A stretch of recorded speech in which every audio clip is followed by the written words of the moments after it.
उसे परास्त कर उसे पास में बांध लेते हैं और उसको मारने ही वाले होते हैं कि भगवान कहते हैं कि बलदाऊ जी भैया, दाऊ दादा, इसको छोड़ दो, ये अपमानित होकर जाएगा और फिर से बहुत से अधर्मियों को इकट्ठा करके लाएगा।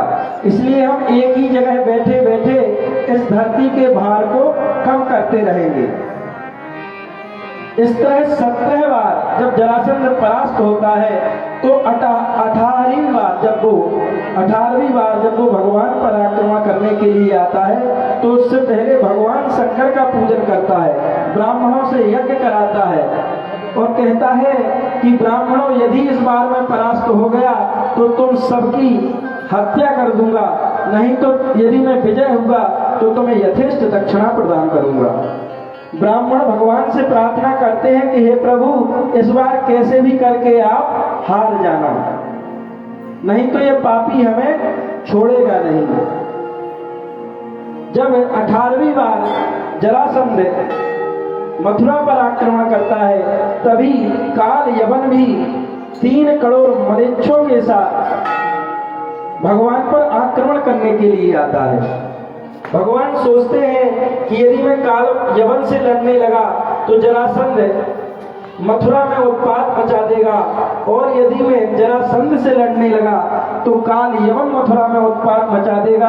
अतः भगवान रात्रि के समय विश्वकर्मा जी का ध्यान करते हैं और विश्वकर्मा जी को आज्ञा देते हैं कि आप समुद्र में एक मेरे लिए और मेरे नगरवासियों के लिए एक उत्तम नगरी का निर्माण करें। विश्वकर्मा जी रात्रि में ही समुद्र के अंदर द्वारकापुरी का निर्माण करते हैं। द्वारकापुरी 12 योजन की थी, 144 किलोमीटर की द्वारकापुरी का निर्माण करते हैं।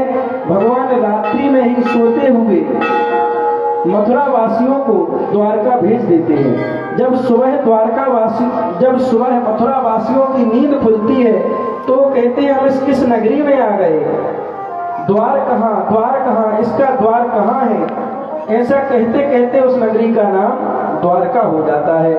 भगवान काल यवन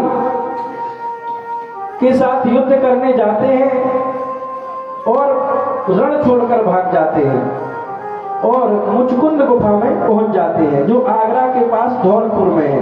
वहां राजा मुचकुंद सो रहे थे, उन्हें भगवान अपना पीतांबर उड़ा देते हैं। मुचकुंद गुफा में देखता है जब कालयवन कि कृष्ण इस गुफा में घुस गया है तो वो भी पीछे पीछे जाता है और पीतांबर ओढ़े हुए मुचकुंद राजा को सोचता है कि ये कृष्ण यहाँ आराम से आकर के सो गया है और वह अपने लात से जोर का प्रहार राजा मुचकुंद को करता है। राजा मुचकुंद की दृष्टि जैसे ही उस पर पड़ती है वह कालयवन जल करके भस्म हो जाता है, क्योंकि राजा मुचकुंद को देवासुर संग्राम में ये वरदान था। ये जो राजा मुचकुंद है ये इक्ष्वाकु के वंश के में उत्पन्न हुए मानधाता के पुत्र हैं। भगवान राजा मुचकुंद को दर्शन देते हैं, अपनी भक्ति प्रदान करते हैं और यही राजा मुचकुंद अगले जन्म में भक्त नरसी का रूप धारण करते हैं। बोलिए भक्त नरसी की जय।